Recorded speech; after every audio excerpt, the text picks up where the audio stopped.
어느 집에 작은 아들이, 꼬마가 아빠가 출장을 간다고 집을 약 한 일주일 정도 빈다고 그랬습니다. 아빠가 출장을 간 그 다음날 가족들이 있는데 다른 시블링들, 형제들은 다 여자니까, 자기가 남자 혼자니까 내가 일주일 동안 아빠 역할을 한다고 밥 먹으면서도 아빠 앉던 자리에 앉고 앉아서 아주 폼을 잡더랍니다. 그래서 누나가 있다가 못마땅해가지고 그게 무슨 소리냐 가만 생각을 하면서 지금 일어난 집안의 어려운 문제 하나를 던졌대요. 네가 그러면은 우리 집안의 가장 역할, 헤드 역할 한다고 네가 거기 앉았는데 이 문제를 네가 어떻게 할 거냐 그랬더니 그 꼬마 아들이 앉아있다가 곰곰이 생각하더니 우리 아빠가 하던 대로 하면 되지 그러면서 엄마한테 가서 물어봐 그랬다는 거예요.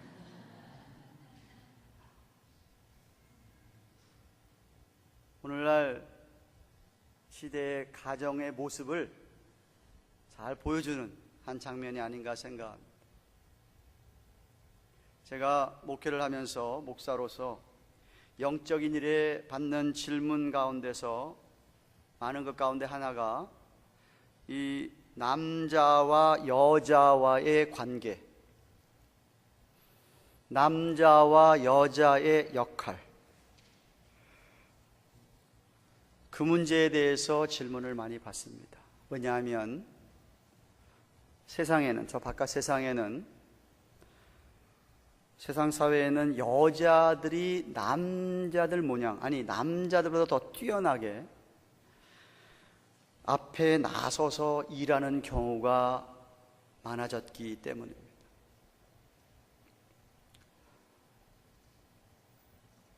그래서 우리나라에도 최초로 여자 대통령이 탄생했습니다. 각계각층에서 지도자로 여자가 일을 많이 하니까 교회에서도 얼마든지 여자가 그렇게 앞장서서 일을 해도 되지 않느냐. 가정에서도 좀 낮춰줄래요? 가정에서도 그렇게 나서서 해도 되는 것 아니냐 하면서 질문을 합니다. 오늘날만 그런 게 아니라, 그런데 주후 1세기에 바울이 고린도 교회를 개척해 놓고 고린도 교회를 설립해 놓고 나서도 당시 교회 안에서 어떤 여자들이 하나님께서 정해 놓으신 이 질서를 벗어나서 남자의 권위를, 리더십을 인정하지 않고 복종하지도 않으려 했던 것 같습니다. 그래서 바울이 오늘 본문을 통하여 하나님께 다시금 하나님께서 인간을 창조하시고 세워놓으신 질서를, 그 남자와 여자와의 관계와 그 역할에 대한 원리를 설명하고 있습니다. 질서를 영어로 하면 오러라고 할 수 있겠어요. 오러. 그 남자 역할과 여자 역할이 분명히 다른데 그 롤에 대해서 오늘 원리를 설명해 주고 있습니다. 1절 말씀은 우리가 지난번에 보았듯이, 또 지난주에 제가 설교한 것과 같은 맥락에서 사도 바울이 자기는 주님을 본받는 자가 됐다, 그러니 너희도 나처럼 주님을 본받는 자가 되라 라고 했습니다. 저희가 지난주에도 주님을 본받기 위해서, 우리가 주님을 닮아가기 위해서, 주님의 장성한 분량에 충만한 데까지 이르기 위해서 우리가 훈련을 받아야 된다고 제가 말씀을 드렸습니다. 그래서 나를 본받으라고 한 후에 2절에 들어와서 우선 고린도 교인들이 그동안 바울이 가르쳐준 교리들을 잘 따라서 한 것을 칭찬하고 있습니다. 2절을 보시면 너희가 모든 일에 나를 기억하고 또 내가 너희에게 전하여 준 대로 그 유전을 너희가 지킴으로 너희를 칭찬하노라 그랬습니다. 이게 유전이란 말은 예배 모범으로 생각이 됩니다. 너희들이 예배를 드릴 때 이렇게 어떤 방법으로 예배를 드려야 된다고 하는 것을 가르쳐 준 것 같습니다. 그걸 따라서 고린도 교회에 예배를 드리고 있기 때문에 그런 소식을 듣고 칭찬을 하고 있습니다.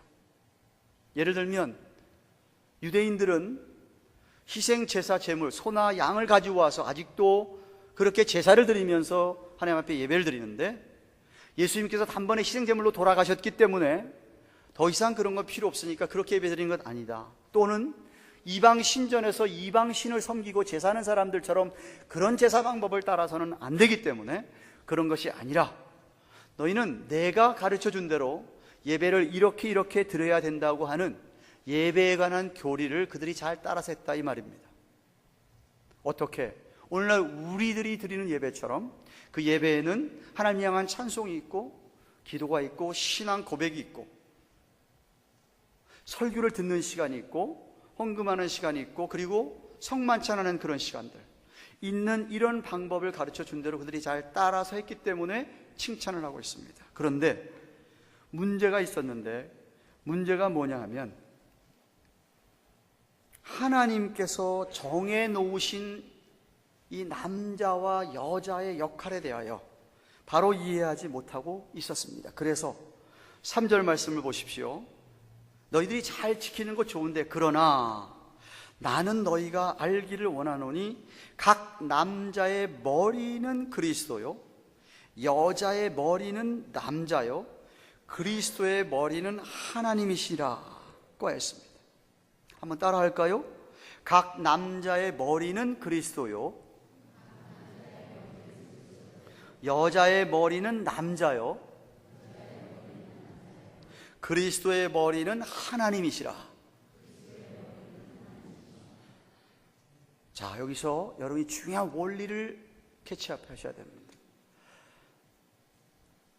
그리스도의 머리가 우선 하나님이라고 얘기했는데요, 무슨 말이냐면 만약 그리스도께서 자기의 머리 대신 하나님 아버지의 권위에 불복종하고 따르지 않고 십자가를 지지도 않고 죽지도 않았더라면 우리에게는 구원이 없었습니다. 있을 수가 없지요. 그죠? 동의하시면 아멘. 순복음교회만 아멘 하는 거 아니라고 몇 번씩 얘기해도 잘 못하시는데, 그 다음에 무슨 얘기 하셨어요?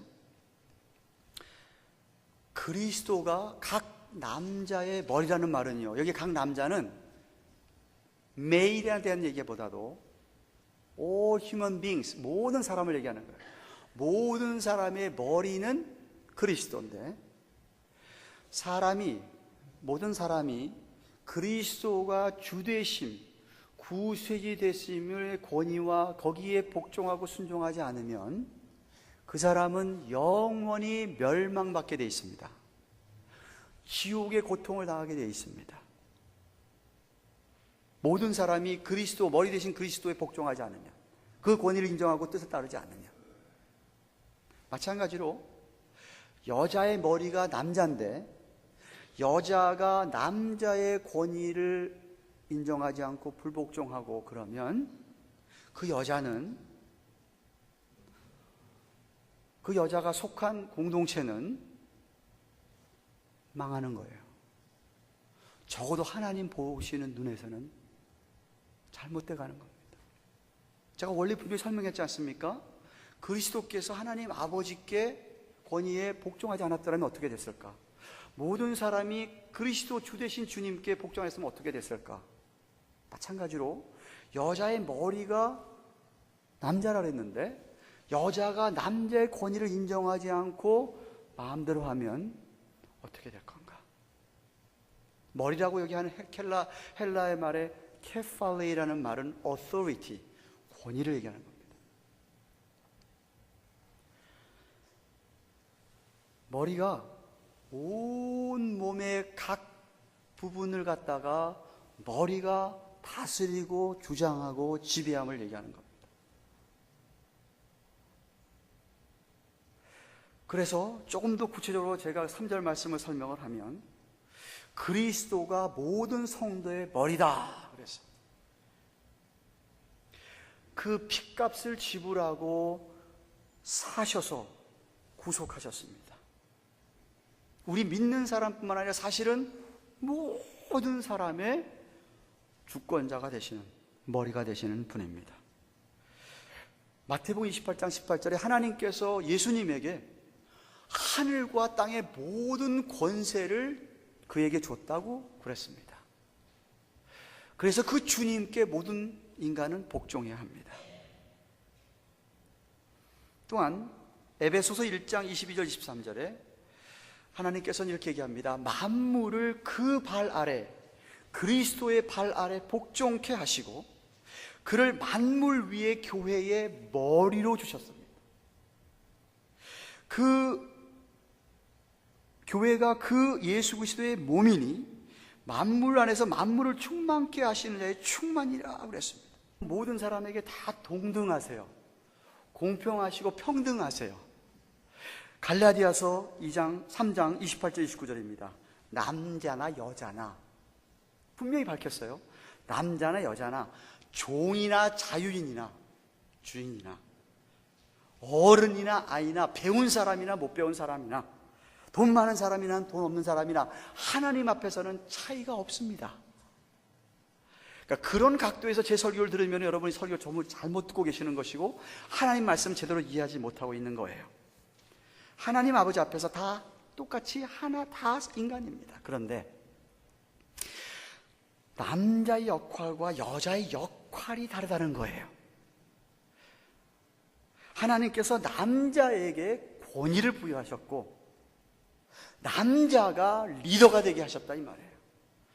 여자는 따라가는 사람, 팔로우가 되게 하셨다는 거예요. 그래서 여자가 남자에게 복종합니다. 마치 잘 들으세요. 지금 제가 이 질서를 얘기하고 있습니다. 여러분 직장 생활 하시죠?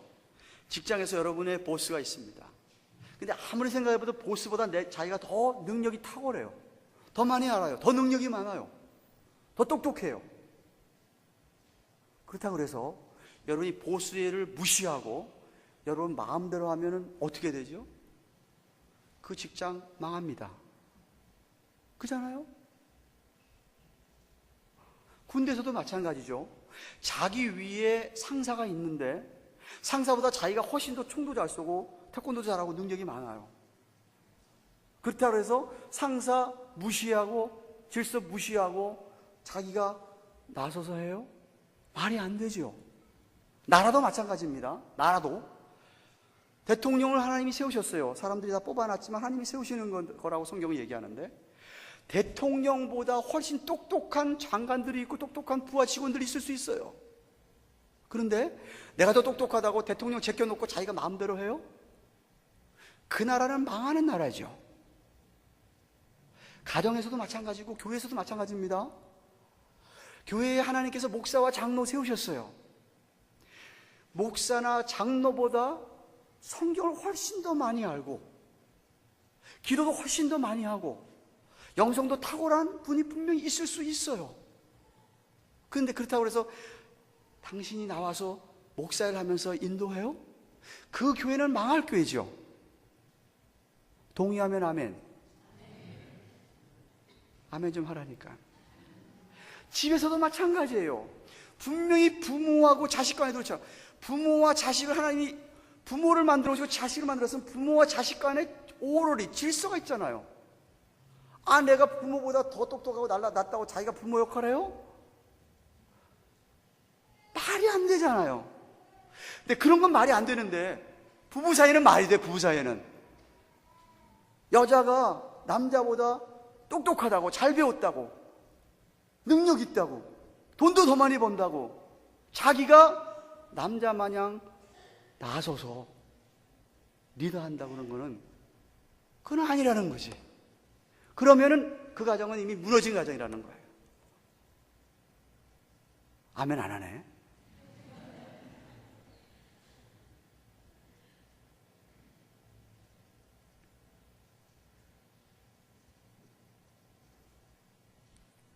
여자가 정말 많이 알고 영성도 탁월해가지고, 예.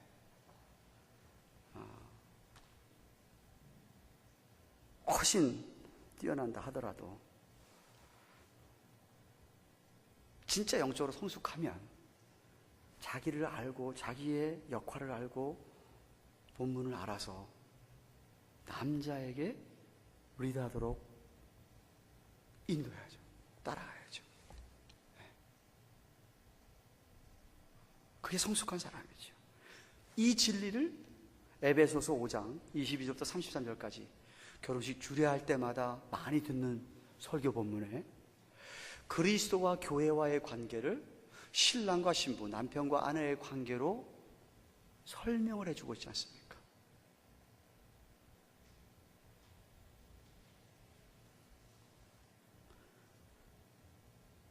그리고 하나님 아버지께서 그리스도의 머리라고 그랬습니다. 그리스도의 머리가 하나님 아버지시기 때문에 우리 예수님은 아무리 고통스러워도 나의 원대로 마옵시고 아버지의 원대로 아버지의 뜻대로 하옵소서 하고 끝까지 십자가의 죽음까지 따라가셨잖아요.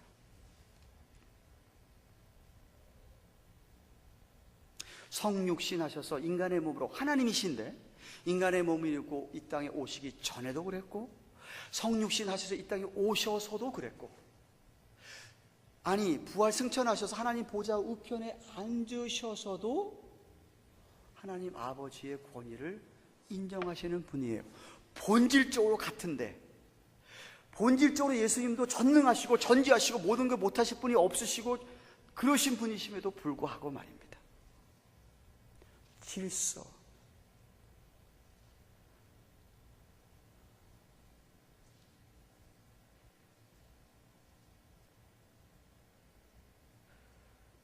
물론 하나님께서 억지로 강제적으로 자기 아들을 이 땅에 보낸 건 아닙니다.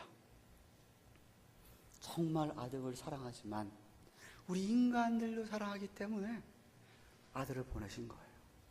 또한 그 아들 예수님도 억지로 의무적으로 순종한 거 아니에요. 사랑하는 마음에서 따라간 거예요. 뜻을 받든 거예요.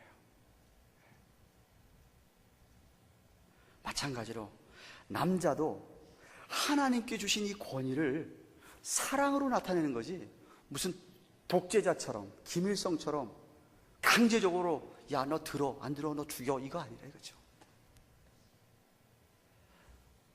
베이시스가 기초가 사랑이라는 거예요. 여자들이 뭐 내가 가치가 없어서 뭐 내 능력이 못나서 뭐 없어서 그래서 남자의 권위를 인정하고 쫓아가고 따라가고 복종하는 것 아닙니다. 하나님께 세우신 질서이고 하나님의 뜻이기 때문에 사랑으로 순종하는 거예요. 책임을 감당하는 거예요. 이 질서가 무너지면 끝이라니까. 이렇게 또 비유를 들어볼까요? 여러분 다 운전하시죠? 운전할 때 이 세 갈래 길이나 네 갈래 길에서 right away라는 게 있습니다. 내가 운전하는데 오른쪽, right away, 오른쪽에 오는 차에게 항상 먼저 스탑할 경우에 그 차가 먼저 갈 수 있는 법적으로 그게 되게 돼 있어요. 그죠? 그런데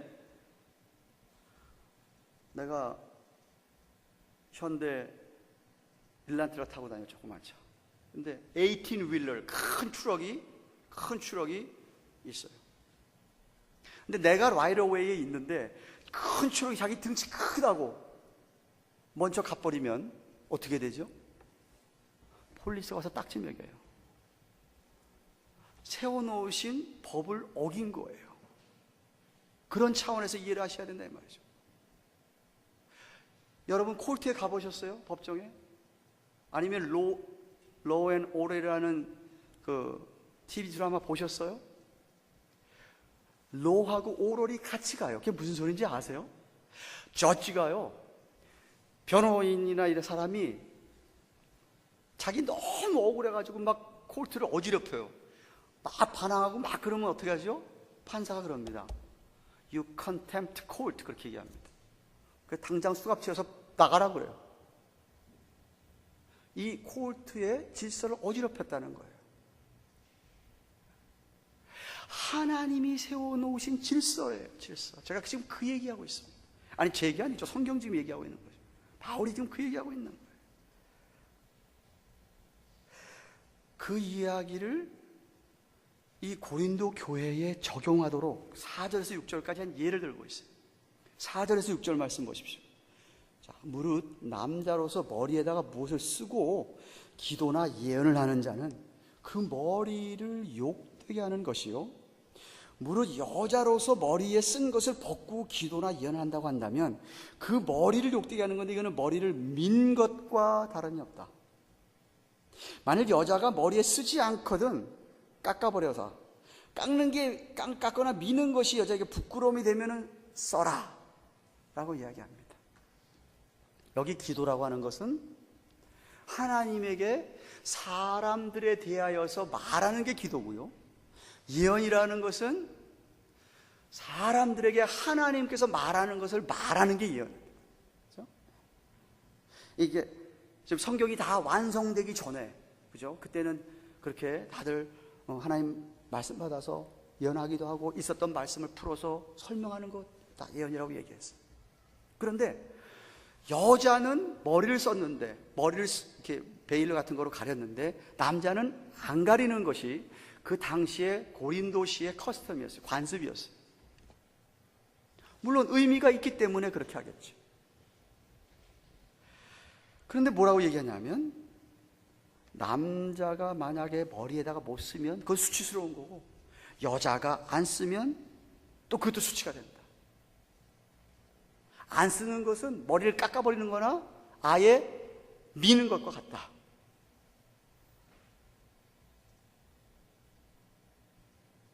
다시 말하면 고린도에서는 남자가 머리에 무엇을 쓰지 않고 기도하고 예언하는 것은 여자의 머리로서의 권위가 있다는 표시고, 여자가 머리를 쓰는 것은 나의 머리는 남자라고 하는 것을 사인으로, 표로 머리에 썼다, 그런 말씀입니다.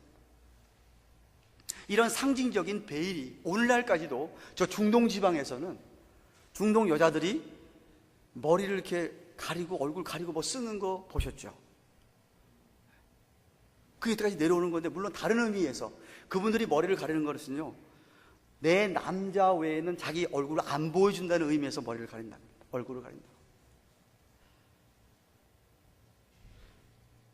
뭐 그런 게 더 내려와가지고 요즘은 좀 안 그러지만, 요즘 웨딩드레스는 그런 거 볼 수 없지만, 얼마 전까지만 해도 웨딩드레스에 여기 베일을, 여자 얼굴 베일을 이렇게 가리는 게 있죠, 그죠? 남자가 이렇게 벗겨주는 그런 장면도 있었습니다. 근데 6절 말씀이 뭐라고 했냐면, 만일 여자가 무엇을 쓰지 않으면 머리를 민 것과 같은 부끄러움이 된다. 당시에 머리를 민 여자들이 있었는데, 어떤 여자들이냐면 이방 신전에 있는 여자 사제들. 이방 신전의 여자 사제는 이방 신전에 제사 드리고 예배하러 오는 남자들과 관계를 맺는 창녀들이었습니다. 그 여자들이 머리를 밀었어요. 크리소스톰이라고 하는 유명한 초대교부의 글에 의하면, 당시 초대교회 시절 때에 가늠한 여자를 머리를 밀었다고 합니다. 창피하고 수치스러운 일이죠. 물론 오늘날도 뭐 그렇게 따라서 여자들이 이렇게 뭘 집어쓰고 베일을 쓰고 뭐 천주교에서 예배드려야 된다, 그런 뜻에 지금 바울이 지금 우리에게 가르치고 있는 건 아니에요. 계속해서 문맥이 뭐냐 하면 질서와 권위에 대한 이야기예요. 여자가 남자의 권위를 인정하지 않고 복종하지 않으면 머리를 민 것만큼 수치로운 일이다. 남자는 남자답게 치장을 하고 옷을 입고 다녀야 되고, 여자는 여자답게 치장을 하고 입고 다녀야 된다. 남자답게 여자답게 하나님께서 만들어 주시고 해주신 처음 모양대로 그렇게 역할을 감당해야 된다는 뜻입니다. 그러면서 바울은 왜 마땅히 여자가 남자의 권위에 복종해야 되는지를 이 머리에 뭐 쓰는 것 가지고 7절부터 10절까지 설명합니다. 이 무슨 어떤 문화나 관습을 뛰어넘는 하나님의 창조 질서라는 말입니다. 7절부터 10절까지 말씀 보세요. 남자는 하나님의 형상과 영광이니 그 머리에 마땅히 쓰지 않거니와 여자는 남자의 영광이니라. 남자가 여자에게서 난 것이 아니고 여자가 남자에게서 났으며 또 남자가 여자를 위해서 지음받은 게 아니라 여자가 남자를 위해 지음받은 것이니 그러므로 여자는 천사들을 인하여 권세 아래 표를 그 머리 위에 둘지니라 그랬습니다. 창세기로 돌아가셔야 되는데요, 창세기 2장 7절에 의하면 하나님께서 맨 처음 남자였던 아담을 창조하셨습니다. 창조하실 때 자기 형상대로 하나님의 영광으로 남자를 창조했어요. 그리고 얼마 지나서 남자가 혼자 있는 게 복이 안 돼가지고 돕는 배필로 여자 하와를 지으셨는데 어떻게 지었냐니까 흙에서 지은 게 아니라 남자의 갈빗대 하나를 분질러 가지고 그걸로 졌어요.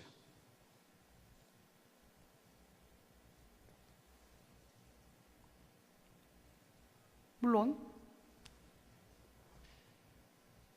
여자라고 그래서 남자의 형상대로 지은 게 아니라 하나님의 형상대로 지음을 받았습니다. 창세기 1장 27절에 의하면. 그런데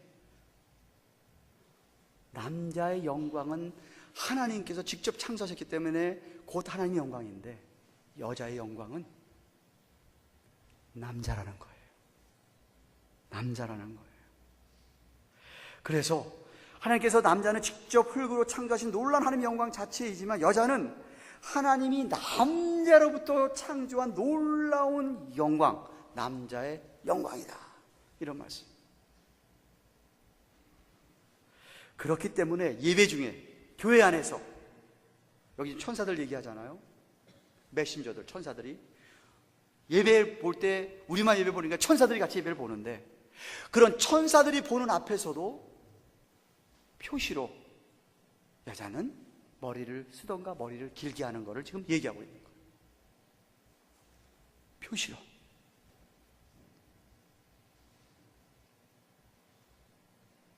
남자는 하나님의 영광이고 여자의 영광은 남자고, 그래서 남자의 권위를 여자가 인정하면서 남자가 머리임을 깨달으라고 10절 말씀 얘기하시는 거예요. 그렇다고 해서 그러면 여자가 남자에게만 그렇게 하고 절대 주권자이신 그리스도에게는 권위에는 복종하지 않아도 된다는 뜻입니까? 아니죠. 아니죠. 남자든 여자든 모든 믿는 자들은 그리스도의 주권 아래에 있기 때문에, 그래서 11절 12절 말씀을 하신 거예요. 11절 12절 말씀 보세요. 그러나 주 안에서 남자 없이 여자만 있는 게 아니고 또 여자 없이 남자만 있는 게 아니다.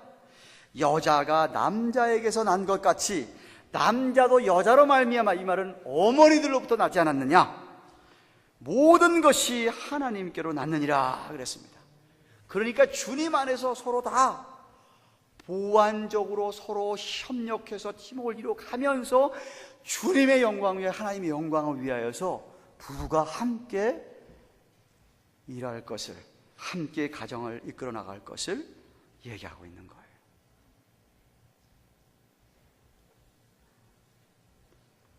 다만 남자 역할과 여자 역할이 다르다.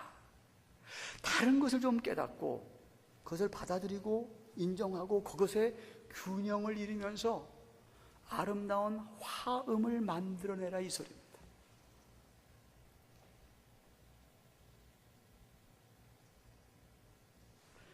이어서 바울은 13절부터 14절에는 바울이 지금 그들에게 그렇게 하는 이야기를 니들 스스로도 좀 판단하고 생각 좀 해보라고 이야기합니다. 하나님께서 세우신 창조 질서에 의한 남자와 여자 관계, 그 역할은 너희들이 스스로 생각만 해봐도 상식적으로 알 수 있는 그런 말씀이다.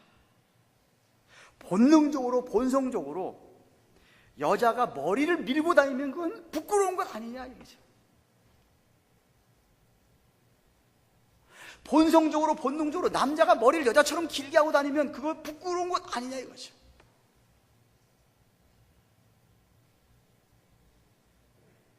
(15절에) 그래서 베일을 안 쓰면 머리를 길게 하면서 그렇게 나 자신이 영광이 아니라 남자가 영광임을 나타내고 권위를 인정하라, 그런 말씀을 하고 있는 거예요. 여러분, 제가 지금 성경에도 본성적으로 했는데요, 생물학적으로도 그렇답니다. 이 남자들의 호르몬인 테스토스테론은요, 남자들 머리가 점점 나이가 들면서 다 빠진답니다. 이렇게 머리가 빠진대요. 그러니까 남자들은 이렇게 머리가 좀 없거나 홍하거나 대머리가 있잖아요. 근데 여자들 호르몬인 에스트로겐은요, 안 빠진대요, 머리가. 그 여자들 대머리가 없잖아요. 여자 대머리 보셨어요? 나이 들어가지고 머리가 다 빠지신 분 보았어요? 생물학적으로도 그렇지 않느냐? 본성적으로, 본능적으로 그렇지 않느냐? 육체의 본성도 그렇게 지음을 받았는데 그것을 거스려가지고 여자가 머리를 밀고 다닌다든가 남자가 머리를 길게 하고 다닌다든가, 그거는 하나님께서 원래 지어놓으신 모양, 창조의 질서에 어긋나는 거라는 얘기예요.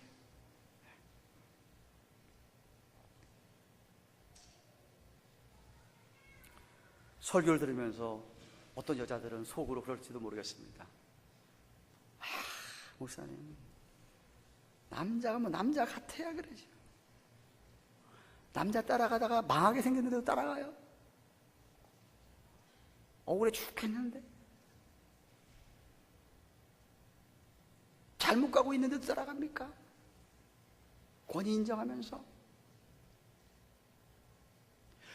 근데요, 바울이 성령의 감동으로 이런 이야기를 했음에도 불구하고 교회 안에 그런 여자들이 있었어요. 그래서 마지막 16절에 그렇게 얘기하는 거예요. 변론하려는 태도를 가진 자가 있을지라도 우리에게나 하나님의 모든 교회에는 이런 규례가 없느니라. 우리말 번역이 조금 이상해가지고 여러분 그 말이 무슨 말인지 선뜻 안 들을 줄 모르겠는데요, 정확한 번역은 이렇습니다. 하나님의 말씀을 가지고 논쟁하려는 태도를 가진 자가 있다 하더라도, 지금 바울이 한 이야기, 하나님의 말씀, 이런 이야기가 듣기 싫은지 몰라도 우리에게는 다른 규례는 없다. 모든 교회들이 다 그렇게 실행하고 있다, 이 소리입니다.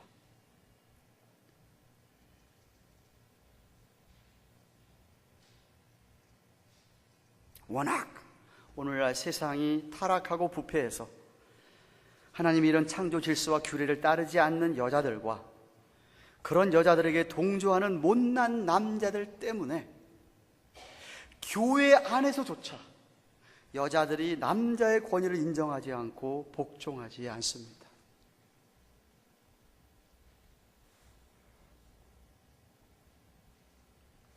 저는 그 책임이 전적으로 목사들에게 있다고 생각합니다. 목사들이 성경 말씀에 있는 그대로 얘기 안 하거든요.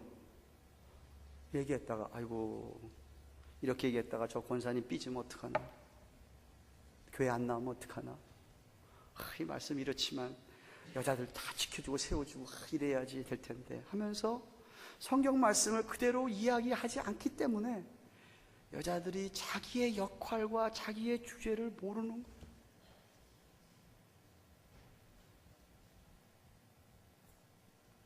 아니면 말씀을 제대로 전하고 받았음에도 불구하고 어떤 여자들은 말씀대로 살려고 하지 않기 때문에 그렇습니다. 그래서 자기가 남자를 꼭 주장해야 돼요. 따라와야 돼. 여자가 남자를 따라가야 아니라 남자가 여자를 따라가야 돼. 아까도 얘기했지만 비위를 맞춰야 돼.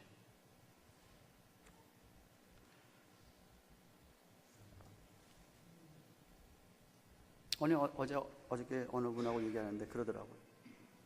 목사님, 제가 어머님을 가장 존경하는 이유 중에 하나가 뭐냐 하면 우리 어머님은요, 교회 안에서만 존경받고 그래서 뭐 권사가 되셔서 다들 이렇게 하시는 분이지만 교회 안에서보다도요, 집에서 우리들에게, 아빠에게 하는 모습이 너무나 자기들이 존경하게끔 한다는 거예요.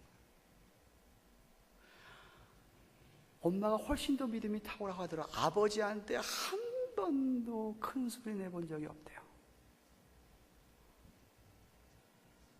그래서 내가 참 훌륭한 어머니구나 그랬어요. 창조 질서를 아는 거지요. 자기 역할을 아는 거지요.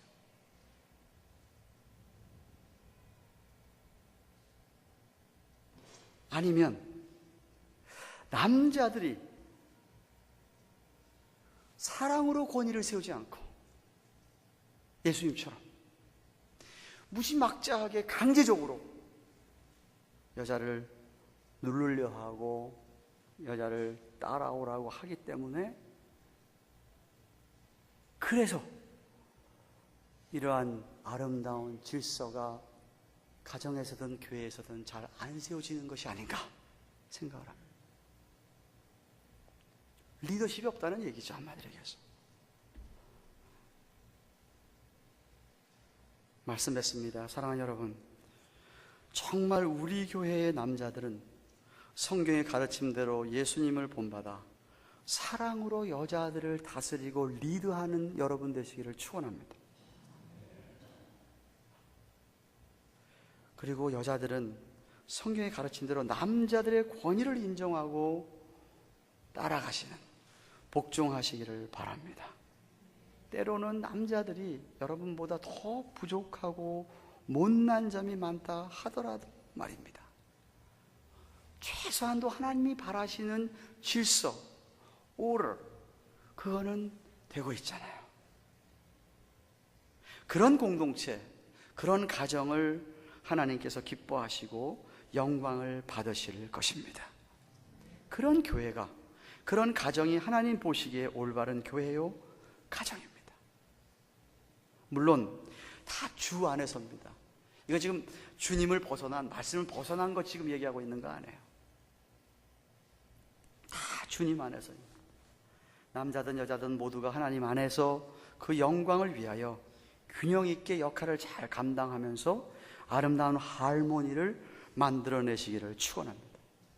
권위는 남자에게 있고 창조 질서도 남자가 먼저지만, 남자와 여자가 다르게 지음받았고 그 역할이 다르다는 것을 깨닫고 서로 도우면서 힘을 합해서 하나님을 영화롭게 해야 된다는 뜻입니다. 무엇보다도 부부 사이에 가장 중요한 것은 정말 남편이 영적 지도자처럼 돼서 여자를 말씀으로 잘 인도해서 서로가 신앙적으로 성숙해져 가면서 주님을 닮아가는 겁니다. 여러분이 그렇게 여자를 인도하면요, 여자가 저절로 따라오게 돼 있어요. 그런데도 안 따라오는 여자 같으면은 모르겠어요, 어떤 여자인지. 제 사전에는 그런 여자가 없습니다. 그리고 남자가 그렇게 사랑으로 인도하려고 하는데 여자가 그렇게 남편의 지도를 바르고 따르고 복종을 잘 한다면 정말 그런 부부, 그런 가정 주님께서 참으로 기뻐하신다고 믿습니다. 그렇게 사는 부부야말로 하나님 앞에서 여러분 다 서야겠잖아요. 결혼식할 때 목사 앞에서 주례 안 했습니까? 서야겠죠. 정말 하나님 앞에 서약한 대로 책임을 지겠다는 그런 마음으로 쫓아가는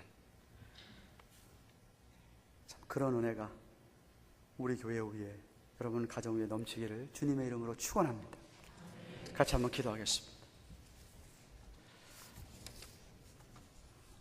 내가 남자로서 정말 사랑으로 주장하는 자세가 보다는 사랑으로 여자를, 아내를 잘 인도하고 영적 리더십을 가지고 말씀으로 기도로 인도하고 있는지, 또 우리 여자분들은 남자들을, 내 남편을 그렇게 하나님이 지어주신 창조의 질서를 이해하고 역할을 이해하면서 잘 따라가는 그런 아름다운 모습들이 있기를 원합니다 하고, 하나님 아버지 앞에 남자로서 여자로서 여러분 각자 여러분 개인을 위하여 또 그런 우리 교회가 되기를 바라면서, 그런 가정이 되기를 바라면서 한번 같이 간절히 통성으로 기도하겠습니다. 마우신 하나님 아버지, 감사합니다. 오늘은 고린도전서 11장 2절부터 16절 차례가 되어서 사도 바울이 고린도 교회에 몇몇 여자들이 하나님의 창조 질서를 무너뜨리고, 그래서 교회가 바른 모습을 갖추는 것을 보고 그들에게 하나님의 말씀에 남자와 여자의 관계의 원리와 역할들을 부연 설명을 해주셨습니다. 하나님, 우리 경양가도에 속한 모든 남자들이 정말 우리 주님처럼 사랑으로 리더십을 가지고 여자들을, 아내들을 잘 인도하고 이끄는 그런 남자들 되도록 축복하여 주시옵소서. 또한 우리 경양가도에 속한 여자들은 정말 말씀에 의하여서 하나님의 뜻을 따라서 하나님의 창조 질서를 분명히 깨닫고 이해하면서 여자로서의 역할을, 남편의 권위를 세워주고 인정하며 따라가는 그런 아름다운 모습이 있도록 축복하여 주시옵소서. 그리하여서 우리 교회나 가정들에 하나님이 정말 원하시는 아름다운 모습에 질서가 있고 화음이 있어서 영광을 크게 드러내는 그런 가정들과 우리 교회가 되도록 하나님 축복하여 주시옵소서. 감사드리고 예수님의 이름으로 기도합니다. 아멘.